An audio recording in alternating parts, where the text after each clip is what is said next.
Buenas noches a todos. Aprovechando el tiempo litúrgico de la pasión de nuestro Señor, nos pareció más que oportuno dar esta charla sobre la corredención de la Santísima Virgen María. Si bien tanto el título mariano como por ejemplo el de su mediación universal de todas las gracias, no son hasta el momento dogmas de nuestra Santa Fe Católica, es decir, no son verdades que han sido definidas por el magisterio solemne de la Iglesia de modo ex cátedra. Sin embargo, desde hace ya 5 siglos,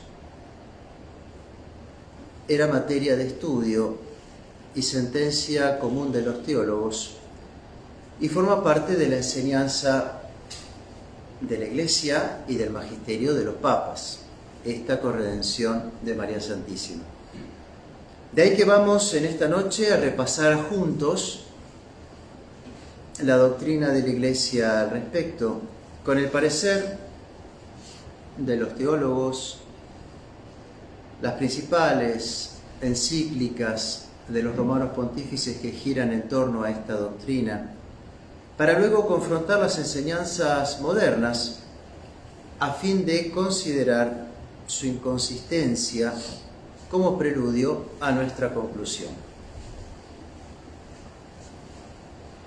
Comencemos por la doctrina de la Iglesia. Con la definición del dogma de la Inmaculada Concepción por el Papa Pío IX, como ustedes recordarán, en esa bula Ineffabilis Deus del año 1854, su desarrollo fue increyendo, aumentando, y los vicarios de Cristo han hablado de la corredención de una doble manera, ya conceptualmente, ya en cuanto al término explícito de la corredención. Siguiendo, por ejemplo, la línea del tomismo, el gran teólogo dominico del siglo pasado, francés Garrigou-Lagrange, en este bellísimo libro, muy recomendable, quiera Dios que todos lo puedan leer, como es La Madre del Salvador, él no dudaba en reafirmar, haciéndose ecos de la doctrina tomista de los romanos pontífices, pero viene claramente a recordarnos cómo, así como nuestro Señor había merecido de condigno la redención del género humano, es decir, como la persona del Verbo era tan divina como la persona del Padre, pudo restablecer estrictamente en un grado de igualdad esa reparación, esa justicia lesionada.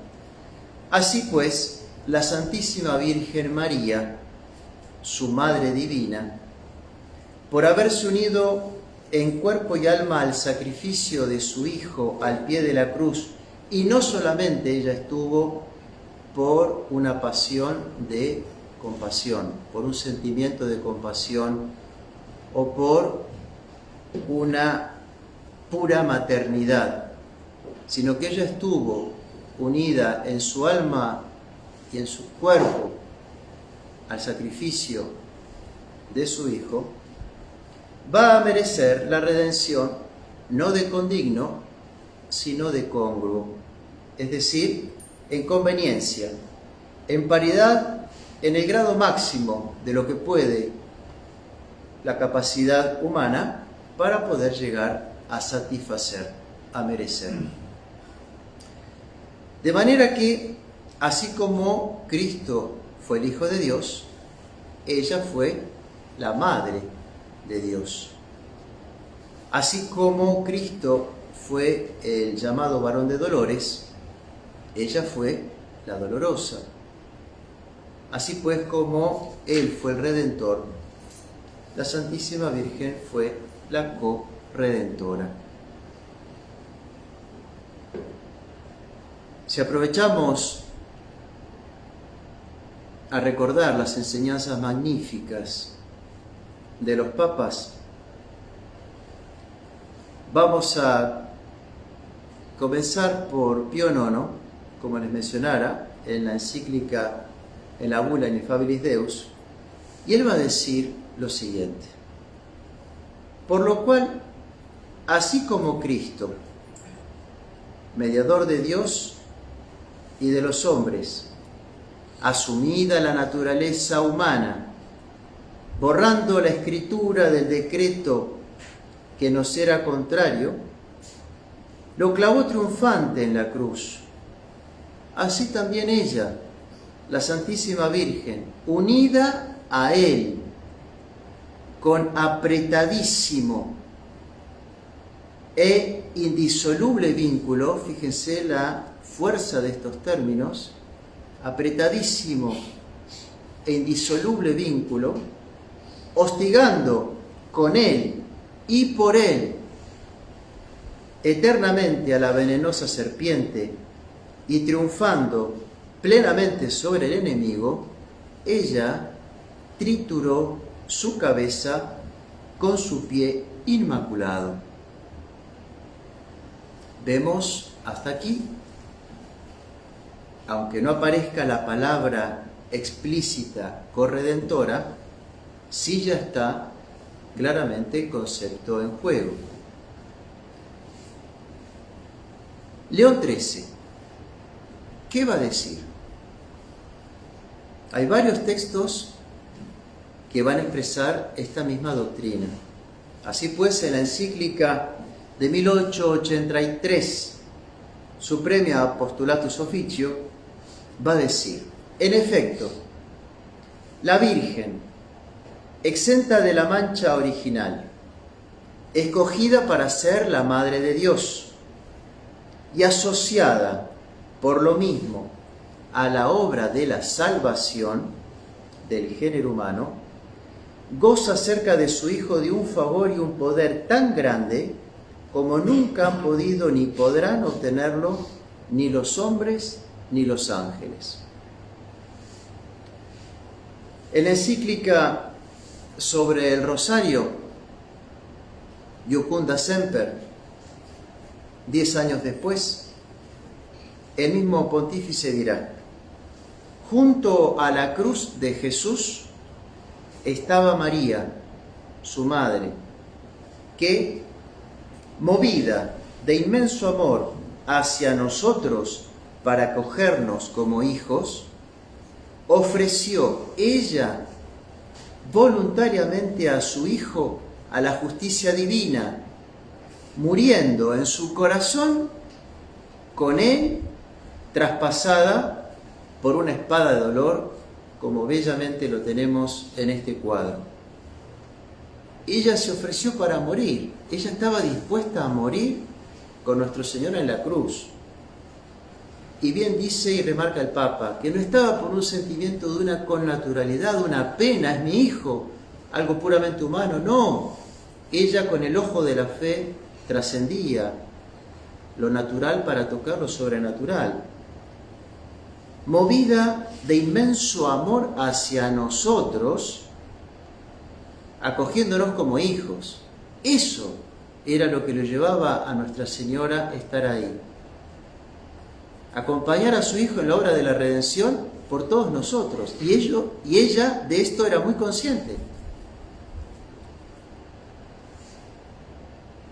Sigue el mismo Papa en la Constitución Apostólica Ubi Primum, 4 años después, sobre la Cofradía del Rosario.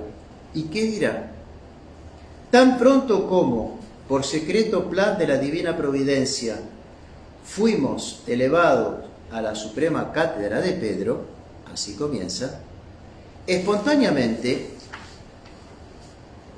se nos fue el pensamiento a la Gran Madre de Dios y su asociación en la reparación del género humano. No hablan estrictamente con el término corredención, pero sí asociación, íntima unión, vínculo indisoluble. Ya lo van despuntando. Finalmente, un año después, en Aiutrice Populi, el Papa va a proporcionar la expresión más completa de esta corredención, al asociarla con la mediación universal de María. Y dirá, porque desde allí, de acuerdo con los designios de Dios, ella comenzó a velar sobre la Iglesia, a asistirnos y a protegernos como una madre. De modo que, después de haber sido cooperadora de la redención humana, también se convirtió, por el inmenso poder que le fue otorgado, en la dispensadora de la gracia que fluye de esta redención para siempre. Y aquí vemos cómo claramente ya León XIII relaciona que la mediación de nuestra Santísima Madre es consecuencia de su corredención. Si quiere, porque fue corredentora, entonces es la dispensadora de todas las gracias. Compartió con nuestro Señor las penas, los dolores, los sufrimientos. Venció con nuestro Señor, pues bien ahora ella reparte el botín para sus hijos. Uno se presenta como la causa, la corredención, y el efecto, la mediación. A León XIII lo va a suceder nuestro santo patrono, el Papa San Pío X, quien también va a evocar esta doctrina de la corredención en su famosa encíclica Ad Diem Illum Letissimum, aquel día venturosísimo, lo podríamos traducir, de 1904, ahí comenzando su pontificado, con motivo de los 50 años de la definición del dogma de la Inmaculada por Pío IX, 1854-1904, el 50º aniversario. ¿Qué va a decir San Pío X? Más allá de haber dado ella, la Virgen María, la materia de la hostia, es decir, del cuerpo de nuestro Señor, ella también debió custodiarla a esa materia y alimentarla, e incluso más, en el momento oportuno, ella debió colocarla a esa hostia ante el ara del sacrificio. Ella estaba de pie junto a la cruz, continúa el Papa,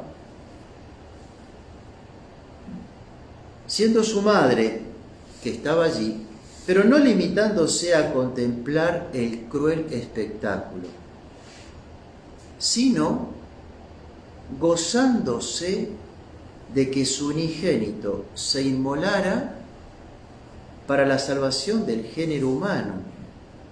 Y tanto se compadeció que, si hubiera sido posible, ella misma, habría soportado gustosísima todos los padecimientos que sufrió su hijo. Y aquí vemos en San Pío X cuán claro distingue los dos órdenes. ¿Cómo una madre va a poder gozarse de ver a su hijo que está siendo despedazado? Esa, diríamos, no es su madre. O en todo caso, esa es una madre desalmada, si miráramos todo en el orden natural. Pero acá el Papa claramente nos muestra que a pesar de ese espectáculo, a pesar de que era el hijo de sus entrañas, ella se gozaba, y así lo expresa, se gozaba porque se estaba realizando la redención del género humano. Era el precio que había dispuesto el cielo que este hijo debía pagar. Y por eso se gozaba, por el fruto sobrenatural y no por la tragedia en el orden natural.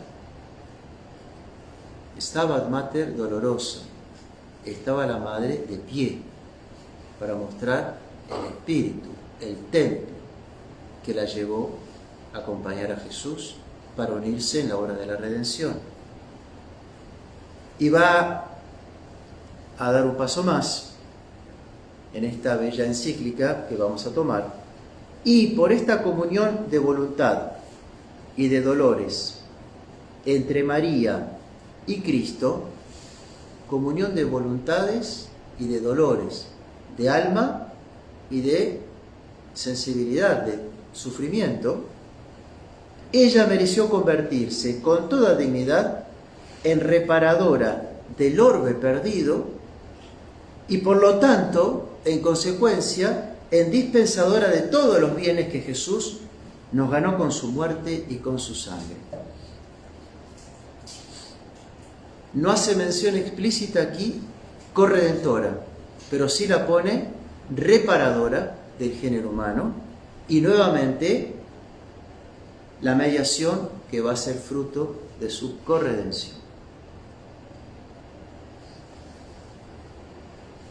Durante el pontificado de nuestro santo patrono, vamos a encontrar también un decreto del Santo Oficio de 1913, en donde él elogió, este decreto elogia la costumbre de agregar al nombre de Jesús el de su madre, nuestra corredentora, la bendita Virgen María. Y ahí aparece ya en un texto que no es en una encíclica, la corredención. El 22 de enero del 14, esta misma congregación del Santo Oficio va a conceder una indulgencia por la recitación de la oración en la que María es llamada corredentora de la raza humana. San Pío X, principios del siglo pasado. Muere San Pío X y su sucesor será Benedicto XV, en donde también él, a pesar del corto periodo de su pontificado, expresará claramente sobre esta doctrina en su carta Inter Sodalicia. ¿Y qué dirá? Al asociarse a la pasión y muerte de su hijo, sufrió como si ella misma muriera, para apaciguar a la justicia divina, tanto como pudo, inmoló ella a su hijo, de tal modo que, se puede decir con razón, que junto con él redimió al género humano. Nuevamente, es clarísimo el concepto, la doctrina que está en la base, la asociación y la participación íntima, por lo cual se le puede adjudicar esta reparación del género humano, esta corredención del género humano, esta redención del género humano. Y por esta razón, todas las gracias que obtenemos del tesoro de la redención nos llegan, por así decirlo, de las manos de la Virgen Dolorosa. Nuevamente, tercer romano pontífice que menciona cómo la mediación es consecuencia de la corredención. Después de él va a venir Pío XI, que no se va a quedar atrás. Primero citamos la carta Explorata Res del 23, en la que ofrece esta hermosa alabanza a nuestra Madre Celestial. No puede sucumbir eternamente aquel a quien asistiese la Santísima Virgen, principalmente en el crítico momento de la muerte.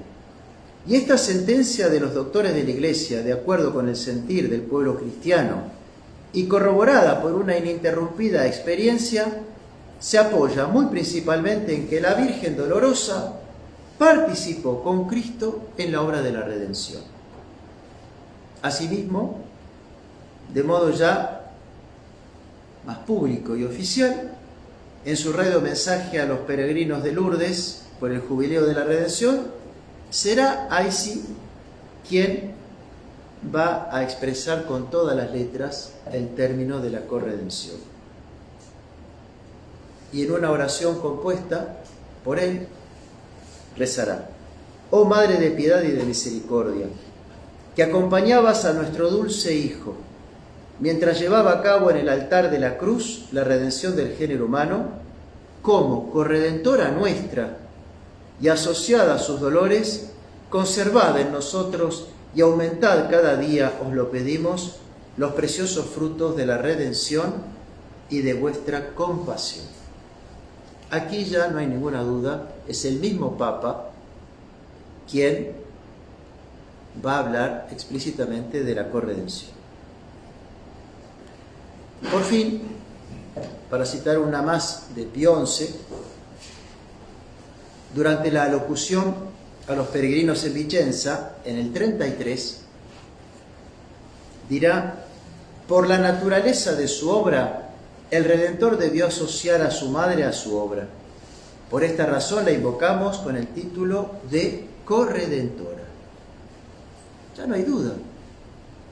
Lo que está haciendo ahora el romano pontífice es expresar con el término preciso, acuñando corredentora a todo lo que ya se venía hablando como cooperadora, etc. Muere Pío XI y llega el Papa de feliz memoria, Pío XII, quien en la encíclica Mystici Corporis del 47 va a enseñar: María, soportando con ánimo esforzado y confiando sus inmensos dolores, como verdadera reina de los mártires, más que todos los fieles cumplió lo que resta a padecer de Cristo en sus miembros. Y en la encíclica Ad Aeceli Reginam del 54 sobre la realeza de María, dirá: en el cumplimiento de la obra de la redención, María Santísima estuvo en verdad estrechamente asociada a Cristo, así como Cristo, por el título particular de la redención, es nuestro Señor y nuestro Rey, así también la bienaventurada Virgen es Nuestra Señora y Reina, por la manera única en que contribuyó a nuestra redención. Por la manera única en que contribuyó a nuestra redención, ya suministrando su carne a su Hijo, ya ofreciéndolo voluntariamente por nosotros, ya deseando, pidiendo y procurando para cada uno de nosotros nuestra salvación, que viene a retomar las enseñanzas claras de San Pío X. Pues bien, considero que ya hemos mencionado sobradas citas sobre el tema de Marras. No obstante, nos podríamos preguntar: ¿de dónde viene? ¿Y en qué se funda la negación de los títulos de la Santísima Virgen sobre la corredención primero y otros sobre su mediación universal, más aún? ¿De dónde viene? ¿En qué se funda para enfrentar todo este magisterio? Pues tiene lugar, tiene su origen en el ecumenismo moderno. Para eso nos tenemos que remontar al dogma ya de la Asunción de María Santísima, 1950, Pío XII. Ya los modernistas expresaron su preocupación al ver que este dogma mariano sería un nuevo obstáculo para el acercamiento con los protestantes que ya se venía trayendo. De manera tal que ahora la Santísima Virgen María, Madre de Dios y nuestra, se vuelve un obstáculo. Ella pasa a ser una traba en el ecumenismo moderno. Muere Pío XII, a buena hora declaró este dogma de fe, más allá de las presiones contrarias, pero con la muerte de Pío XII va a venir Juan XXIII y con él el Concilio Vaticano II, de infeliz memoria, ya que entre tantas cosas que pasaron en ese concilio para pena y vergüenza de la Iglesia, los periti, los expertos, los padres conciliares, suprimieron todo el esquema que estaba preparado sobre la Santísima Virgen María y lo convirtieron, para no darle demasiada importancia, en un simple capítulo de la Constitución llamada Lumen Gentium sobre la Iglesia. La tendencia fundamental apuntaba en el concilio al minimalismo, término propio en teología para designar la reducción, en este caso, al mínimo del culto a la Santísima Virgen María, el culto de veneración, de hiperdulía, como se llama. En contrapartida, este minimalismo, a lo que siempre enseñaron los santos, como por ejemplo, por citar a uno que todos conocemos, cuya cita también, San Bernardo de Claraval, cuando él no se cansaba de repetir y de escribir, de María nunquam satis. Sobre la Santísima Virgen María nunca vamos a hablar suficiente y acabadamente, porque es la Madre de Dios. Y por eso la Iglesia le da el culto de hiperdulía. No le da el culto tal porque fue la más rezadora, que ciertamente lo fue, pero no es por eso, ni porque fue la más santa, aunque ciertamente lo fue, pero no fue por una cuestión cuantitativa, sino por una cuestión cualitativa.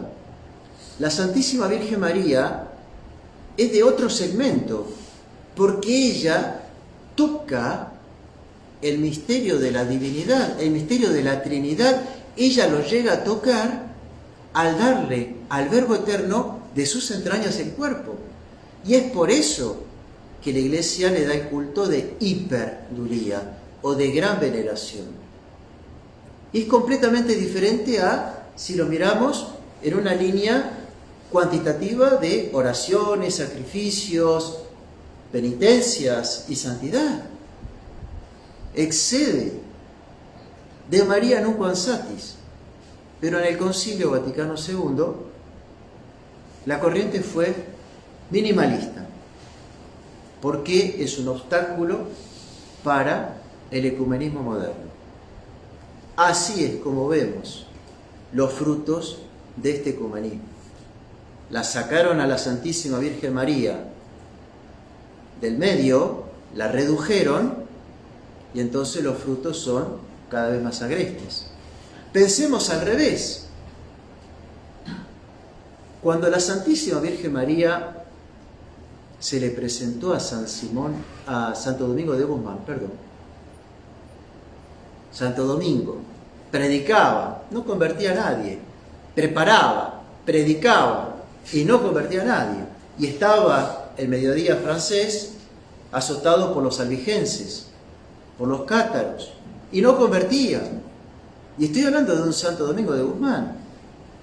¿Cuál fue la llave para poder empezar a convertir predicando lo mismo como predicaba antes?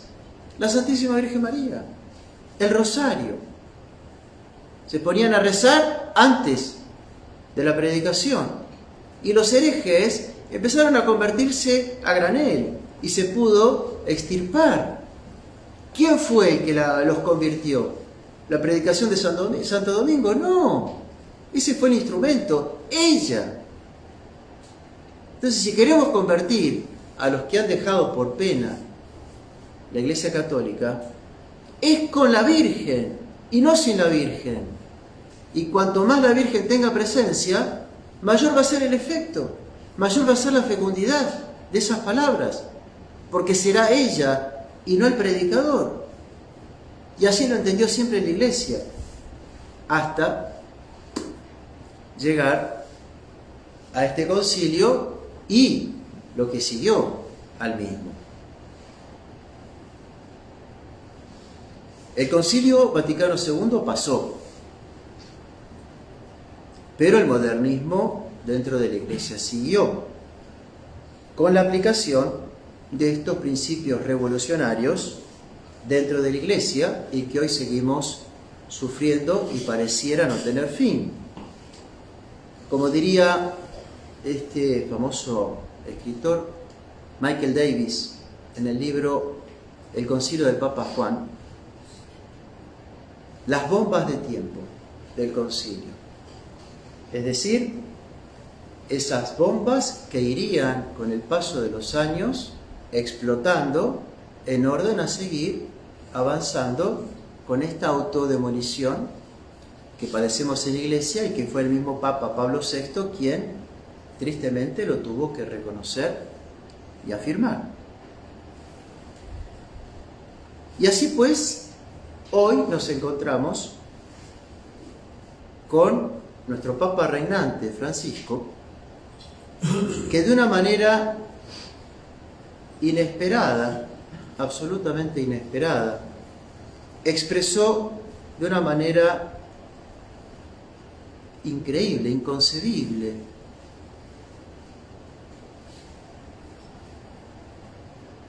cosas sobre la Santísima Virgen María respecto a la corredención en ocasión de la fiesta de Nuestra Señora de Guadalupe, el 12 de diciembre del 2019, y que penosísimamente al año siguiente, con motivo de la misma fiesta mariana de Guadalupe, reitera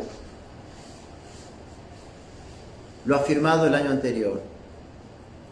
No se rectifica, sino que viene a ratificar lo expresado el año anterior. ¿Y qué dijo el Papa en aquella ocasión? Algunos lo recordaremos, otros no. Algunos lo sabremos, otros no. ¿Pero qué dijo? Que es de común dominio.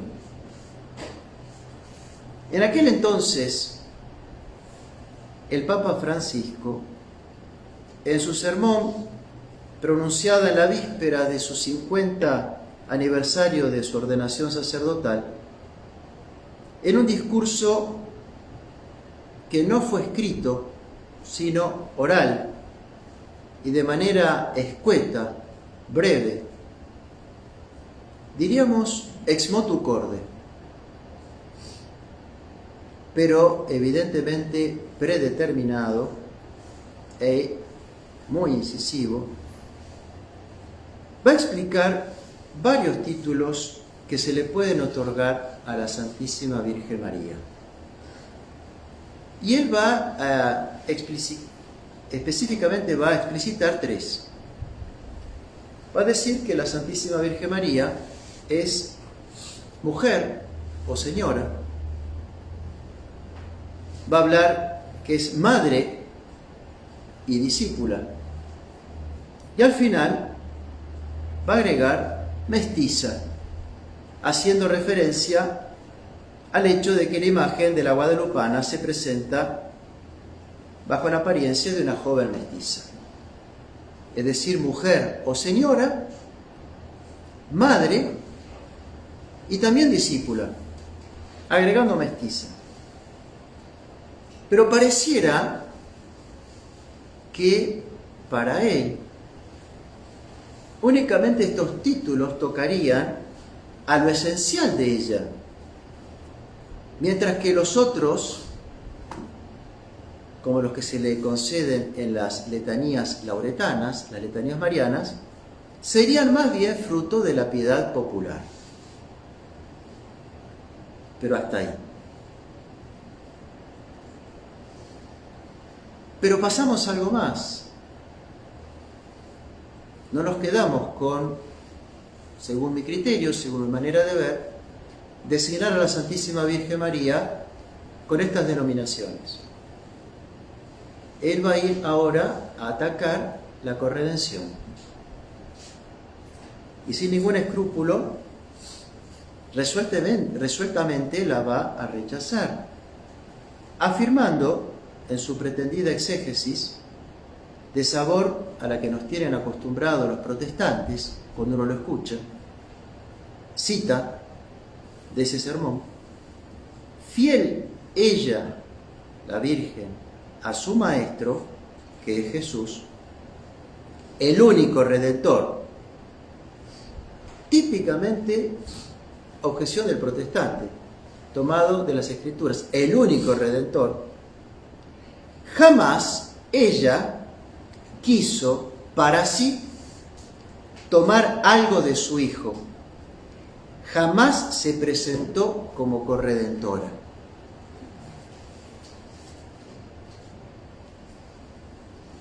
¿Se dan cuenta que una cosa es lo que ella es y otra cosa es cómo ella se presenta, que son completamente diferentes? Uno está en el mundo de las apariencias, como me quiero presentar, como quiero que me conozcan, como quiero que me distingan, y otra cosa es lo que ella era en sí. Haber estado al pie de la cruz no sería ni siquiera en apariencias una persona que se une al sacrificio de su Hijo como se unió a ella. Y como si fuera poco, ya este baldazo de agua fría que de la nada, imagínense, lo sacó, va a dar un paso más.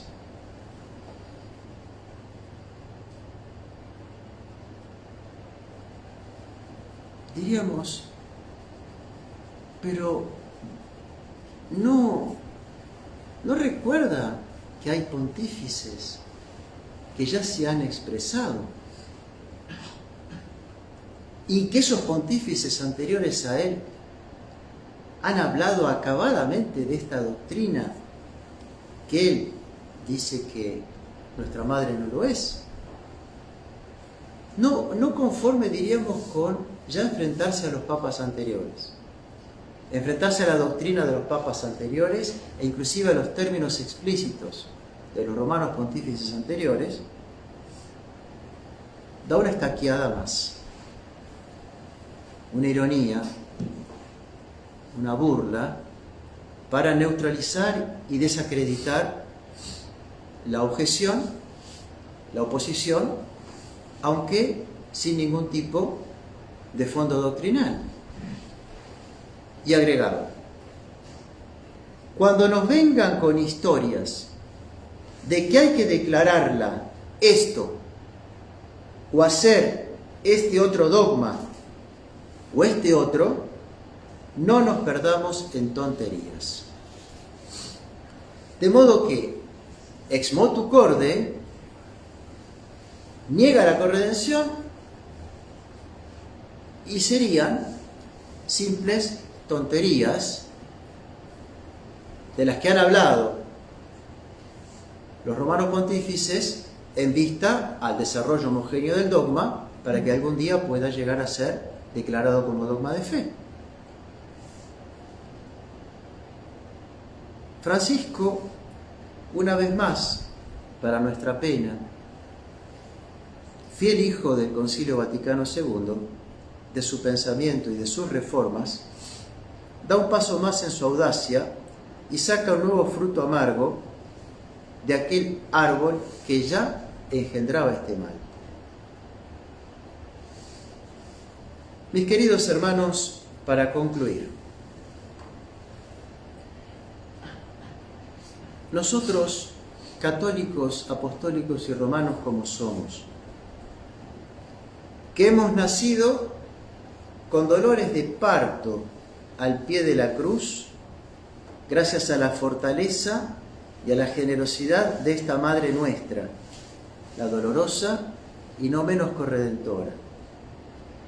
Nosotros que en esta Semana Santa recordaremos los dolores sobrellevados por los cuales es llamada en justicia la Reina de los Mártires también, nosotros que en la Fraternidad Sacerdotal San Pío X honramos este título de su corredención y hemos puesto nuestro seminario en Argentina bajo esta advocación, nosotros le pedimos a ella que renueve en nuestras almas el fervor y el agradecimiento hacia ella por todo lo que ha hecho por nosotros, y que vele también por la fe, cómo no, que vele por la fe del Vicario de Cristo y de los fieles cristianos que, escuchando repetidas veces estas cosas, tanto se han escandalizado.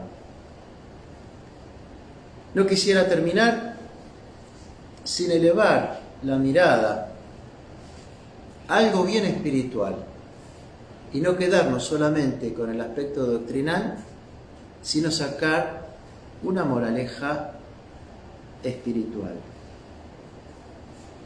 Para lo cual me voy a apoyar de un pensamiento tan hermoso,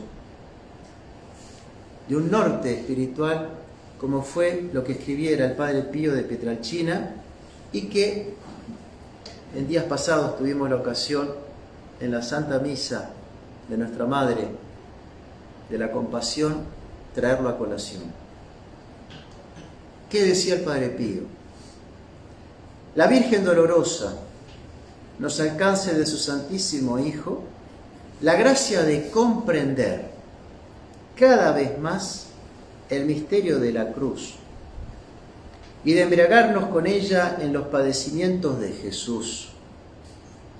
La mayor prueba de amor es sufrir por el amado, y después que el Hijo de Dios padeció tantos sufrimientos por puro amor, no queda duda alguna que la cruz, llevada por amor a Él, se ha convertido en amable como es el amor. La Santísima Virgen María nos obtenga el amor a la cruz, a los sufrimientos, a los dolores, y ella, que fue la primera en practicar el Evangelio en toda su perfección, en todas sus exigencias, incluso antes de que fuera escrito, nos obtenga también a nosotros, y ella misma nos los dé, el empuje de acercarnos a la cruz sin titubeos. El empuje, el coraje, la entrega, el valor.